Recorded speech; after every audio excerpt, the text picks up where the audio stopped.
Hello, everyone, and welcome back to Katy versus Lord of the Rings, the show where, as I read through The Lord of the Rings, I give you my unsolicited opinions. Because we all know the internet does not have enough of those. Well, it's been a while since I posted an update, and that is because I randomly decided to move across the country, as you can see from the chaos behind me. Anyway, I have not fallen behind on my reading, and since I last gave you an update, I've gotten all the way to Lothlorien. Anyway, we need to talk about something. Because I normally am not huge into putting trigger warnings on the front of books, but as someone who has spent a really long time sitting in Zoom meetings that have nothing to do with me, and other meetings, I felt very triggered by the Counsel of Elrond scene and wanted to curl up under my desk and cry.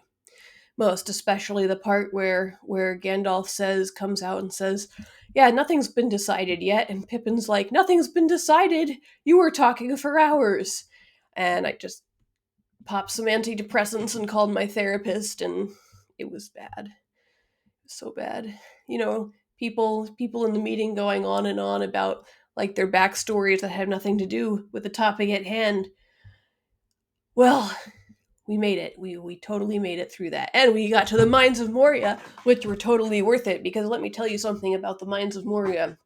When I think about the Fellowship of the Ring, when I think back fondly on this story, or just the Lord of the Rings story in general, the movie, the book, everything, I think about the Mines of Moria, because what a great sequence.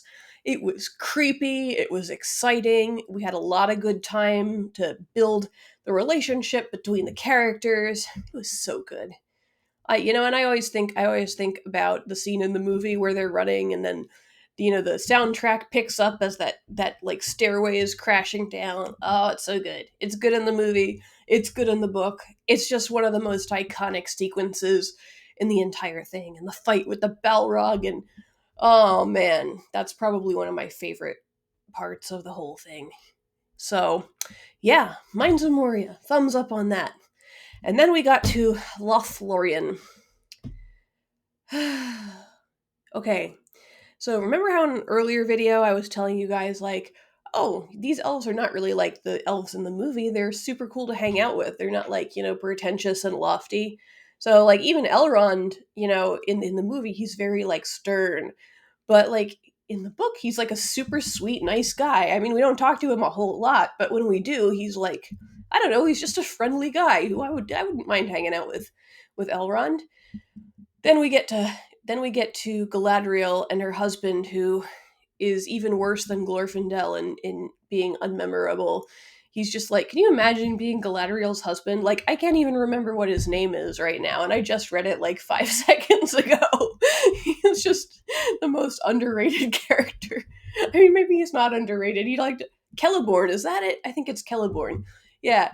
Well, he doesn't. He's very much sidelined there. I know some women complain about always having to be in the shadow of their husband, but Celeborn has the opposite problem. Nobody remembers him. What does he even do? Uh, but yeah, oh man, those two, just the way they talk is so pretentious. I just zoomed through the Mines of Moria scene. I'm like, this is awesome, man. Fellowship is everything I remembered in terms of being awesome. And then we got to Lothlorien and we met Galadriel, and just screeching halt, kill me now. Ah, he has fallen into shadow. No, why is everyone so obsessed with Galadriel? She's got pretty hair, but she is so freaking pretentious. Anyway, that's where I eventually stopped. I went through a lot. There was so much. I mean, yeah, overall I really really like this book. It's as I remembered, that kind of awesome. But it is, it is not like the magical, perfect, amazing, flawless masterpiece that pretty much all Catholic fantasy fans say it is. But it is awesome, and you should definitely read it. So there you go. That's my opinion. If I ever make it through Lothlorien, then We will continue on, continue on. Oh, and you know what? I'll close out on this thought here. I've noticed that the parts that I'm most invested in this story are the parts that focus on the hobbits.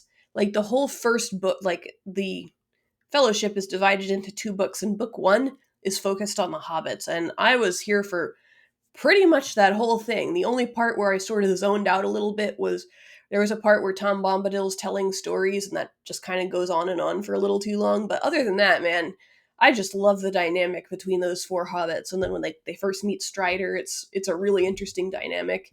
Mines of Moria was great because, I mean, it's just action packed and it's scary and creepy. But once we start moving into sort of like the larger Middle Earth politics, that's when I'm starting to lose interest. I'm just like, get me back to the hobbits. Why are people so obsessed with elves? The hobbits are where it's at. They're cute and they're fun and they're relatable. I don't relate to Galadriel like at all. She's like, I mean, maybe I'm not supposed to. She's supposed to be like a sort of supernatural being who can like read your mind creepily. I don't know. Anyway, that's my opinion. Feel free to shred me in the comments because you're not allowed to say anything at all critical about this masterpiece. I don't know. Anyway, that's all I gotta say. I'll be back when Boromir dies. Spoiler! It's not a spoiler. You've all seen the movie. Actually, I think he dies in the Two Towers. I don't know. I don't remember. Anyway, I'll see you later.